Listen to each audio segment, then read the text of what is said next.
Buenas tardes. Como probablemente muchos de ustedes conocen, la administración del Poder Judicial no es un ámbito donde primen los recursos tecnológicos y solemos estar bastante lejos de las innovaciones que ofrece Internet.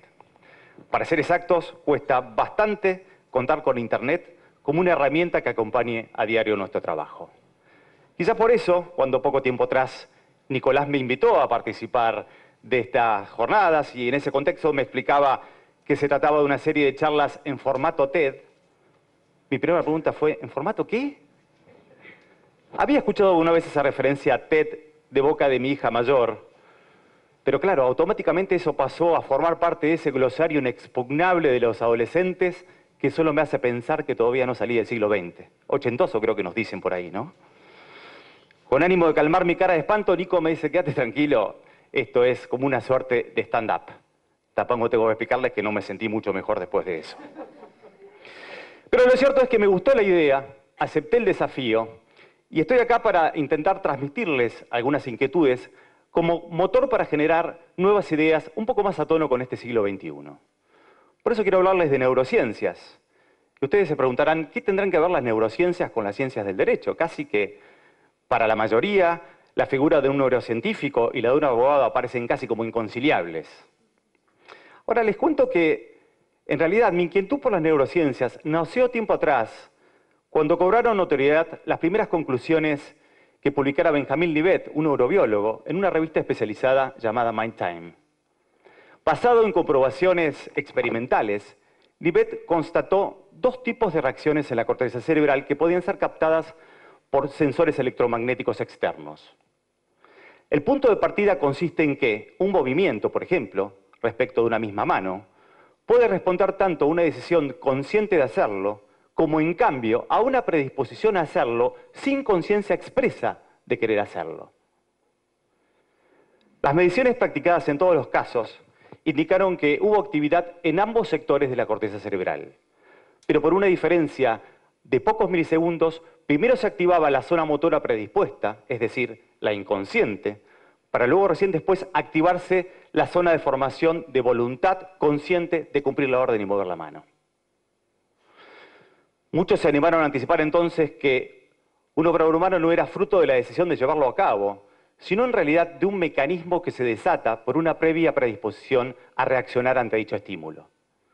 Se dijo entonces que no hacemos lo que queremos, sino que en realidad queremos lo que hacemos, y agregaría yo, de manera predispuesta.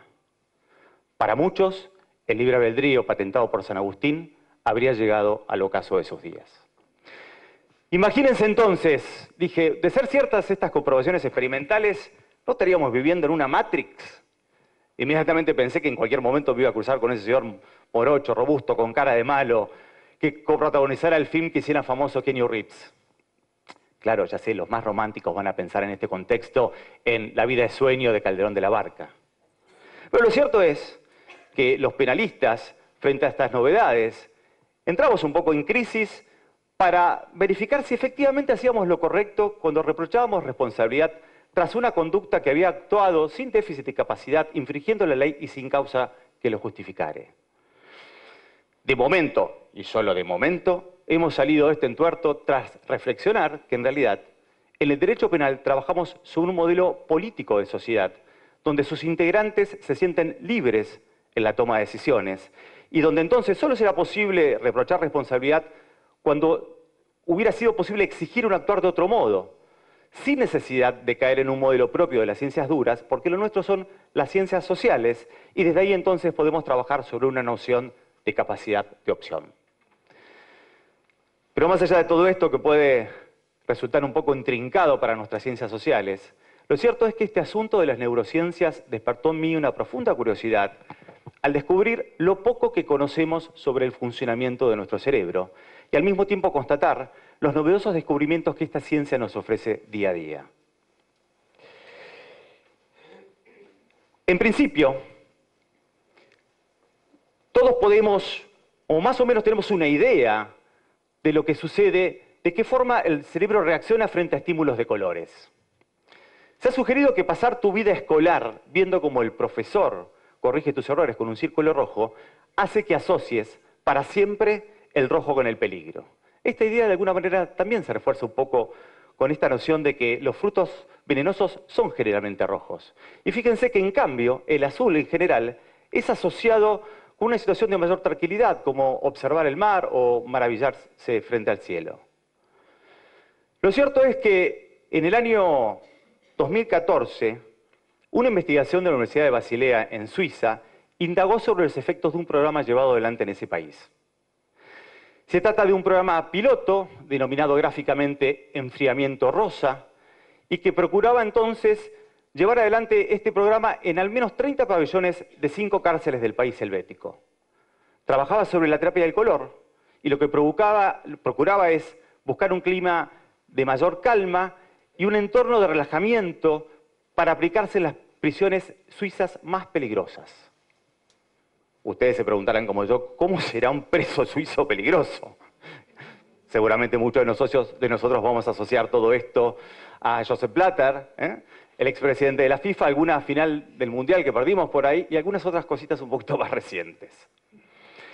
Lo cierto es que, no sin controversias, se ha demostrado que la exposición durante un tiempo determinado a un color rosa en general, de todo claro, conduce a una situación de mayor tranquilidad y relajación, de modo entonces que los presos ofrecían menos resistencias ante situaciones críticas.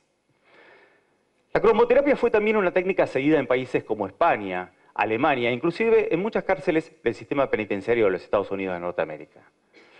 Esta técnica, que combina entonces la reacción de determinados centros cerebrales a los estímulos de colores, también ha sido una técnica seguida para mejorar el desarrollo en determinados ámbitos socioculturales. Así cuenta la experiencia seguida en México, donde algunos penales que alojan a jóvenes integrantes de pandillas juveniles han trabajado sobre técnicas de grafitis callejeros para, desde esas expresiones artísticas, derribar los obstáculos tradicionales de la política carcelaria. Los jóvenes que han participado en el desarrollo de ese programa han logrado demostrar que mejoró la convivencia, la relación entre ellos, el diálogo, y han podido interactuar de una manera mucho más afable, cuando antes en realidad se trataba de personas enfrentadas porque provenían de bandas enemigas en la calle. Como se ve, el universo de posibilidades que ofrece el avance de las neurociencias para su concreta aplicación al ámbito de derecho no tiene límites inimaginables. El Instituto de Neurociencias y Derecho, que dirigen Facundo Manes y Daniel Pastor, son solo una muestra de la importancia de ello. Recientemente han trabajado desde la rama de la neuropsicología para abordar diversos aspectos. El primero de ellos vinculados a la reacción de la mente criminal en general en personas caracterizadas como psicópatas. Desde otro enfoque han abordado todo lo atinente a la fiabilidad del testimonio. En el primero de los casos, los psicópatas, su interés en la investigación coincide con importantes hallazgos detectados por expertos de la Universidad de Londres. Tras investigar una serie de prisioneros clasificados como psicópatas, han podido constatar fehacientemente que la dificultad para sentir determinadas emociones no solo tenían ellos como dato común el paso por una infancia traumática, sino además una deficiencia en el desarrollo de una parte del cerebro llamada amígdala. La amígdala es un órgano que se encuentra en la profundidad de cada hemisferio cerebral. También algunos la conocen como una glándula. Se dice que es crucial para la empatía, de modo tal que cuanto más empática es una persona, mucho más desarrollada y más activa es su amígdala. Lo cierto es que en todos los casos analizados, estas personas presentaban una deficiencia en el desarrollo de su amígdala y lo que probablemente causara esa ausencia de empatía. Ahora bien, durante más de 100 años se nos dijo que el cerebro no podía cambiar y que a partir de determinada edad, en general temprana, era imposible generar nuevas neuronas. Lo cierto es que en los años 90, un estudio de la Universidad de Princeton ha demostrado que existen pruebas de neurogénesis, es decir, la generación de nuevas neuronas, incluso en la amígdala. A partir de esto se empezó a trabajar en experimentos con mamíferos sociales, porque tienen el mismo patrón de conducta que los humanos, y se ha determinado que, criados en un ambiente enriquecido y con estímulos de sociabilidad, había pruebas concretas de la generación de nuevas neuronas. A partir de esto se empezó a pensar en que quizás sea necesario cambiar el paradigma del tratamiento penitenciario para estas personas, trabajar en un ambiente donde desarrolle el estímulo bastante alejado de la política tradicional carcelaria y a partir de ello, con un abordaje que incluya un modelo restaurativo, incluso con interacción de las propias víctimas, todo esto condujo y está probado a la estimulación de la glándula, a la generación de nuevas neuronas, y se espera de esto una importante incidencia en la futura conducta de estas personas. Desde otro enfoque, y en todo aquello que se ha dado en llamar la psicología del testimonio, se ha logrado establecer la relación que existe entre determinados centros cerebrales, los músculos faciales, y la posibilidad de verificar en esos casos supuestos de simulación. Han desarrollado un software capaz de detectar cuándo nuestros gestos responden a versiones producto de la simulación. Se sugiere además que esta técnica es mucho más fiable que los conocidos polígrafos o detectores de mentiras. Algo parecido a lo que hemos visto alguna vez en esa serie Lie to Me. ¿Sí? Dicen por ahí que también hay muchísimas personas ansiosas esperando que este software esté disponible para las aplicaciones de sus teléfonos celulares. ¿Para qué? Muy sencillo. Interrogar a sus parejas y confrontar la verdad de sus dichos. Como se ve, no todo avance científico siempre es para mejor. Lo cierto es que las neurociencias se han transformado en una herramienta auxiliar de nuestro derecho que nos provee de un campo futuro de interacción con posibilidades de enorme provecho para nuestros objetivos. Pensemos en nuestras cárceles.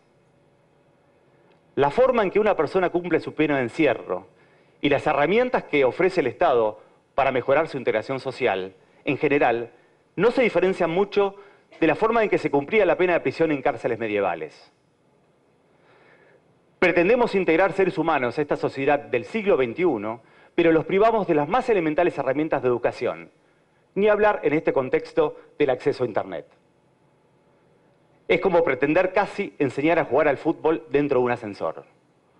Hoy en día no hay diferencias entre la forma de abordaje y herramientas que ofrece el Estado respecto de una persona que ha delinquido contra la propiedad en relación a otra que ha vulnerado la libertad sexual de su víctima. Sin embargo, algunas experiencias de los últimos años nos van a permitir ver que hay mejores posibilidades de éxito cuando se cambia la forma de trabajo sobre determinadas conductas. En el centro de Inglaterra, el penal de Weighton fue señalado por una investigación de la BBC de Londres como un lugar que ofrece mayores y mejores expectativas. Se trata de un centro que aloja aproximadamente 800 personas condenadas por delitos sexuales. En muchos de los casos, las víctimas han sido menores de edad. Pero a partir de un cambio de paradigma sobre el trato propiciado a las personas allí recluidas y a una interacción entre terapias psicológicas grupales e individuales, sumado a un sometimiento voluntario, a un programa donde la neurofarmacología provee de determinados depresores de centros cerebrales, se probó el control de los impulsos y una mejor relación con la sociedad. De hecho, las personas que han completado ese programa solo han reincidido en un 6%, en contra de los sistemas tradicionales donde la cifra de reincidencia en este tipo de delitos alcanza aproximadamente el 50% en aquel país. También, mediante procedimientos propios de la neurobiología, se detectó casos donde los impulsos sexuales irrefrenables respondían a causas patológicas, como por ejemplo tumores cerebrales que oprimían determinados centros, y eso era justamente la causa exclusiva de la falta de dominio. Cuando digo esto, reflexiono que en toda mi experiencia profesional nunca he visto una resonancia magnética funcional en este tipo de investigaciones. Finalmente, tengo también que contarles que las neurociencias han sido de trascendental importancia para comprender por qué los menores culpables de delitos merecen un trato diferente respecto de los adultos. Tal es así que ha cambiado la rigurosidad de la jurisprudencia norteamericana, o al menos la ha mitigado. Las neurociencias, y más allá de esto de cuestiones eminentemente de las ciencias sociales, ha demostrado suficiente evidencia para acreditar que los menores son sustancialmente menos culpables que los adultos porque tienen deficiencias o diferencias, mejor dicho, en su desarrollo neurológico. Los estudios probaron que la parte del cerebro responsable del juicio y el control de los impulsos en los menores no se comunica en equilibrio, como si esto acontece en los adultos normales. De modo tal que frente a situaciones de riesgo o vulnerabilidad, los menores tienen menos posibilidades de controlar su comportamiento. Para concluir entonces, creo que a partir del aporte de las neurociencias, nosotros tenemos que repensar de qué manera vamos a ejercer el poder penal desde el Estado. Y todo esto con miras al siglo XXI. Si en otros tiempos el auxilio de otras ciencias sirvieron para crear modelos predelictuales, como se acuerdan ustedes esos tan criticados del principio del siglo XX que provenían de corrientes del positivismo criminológico, hoy en día, con un objetivo absolutamente consolidado de respeto por los derechos fundamentales, las neurociencias van a transformarse en una herramienta mucho más sólida y mucho más fiable justamente para cumplir con los objetivos de nuestra Constitución, para beneficio de la sociedad y el de todas las personas sobre las que recae el sistema penal. Muchas gracias.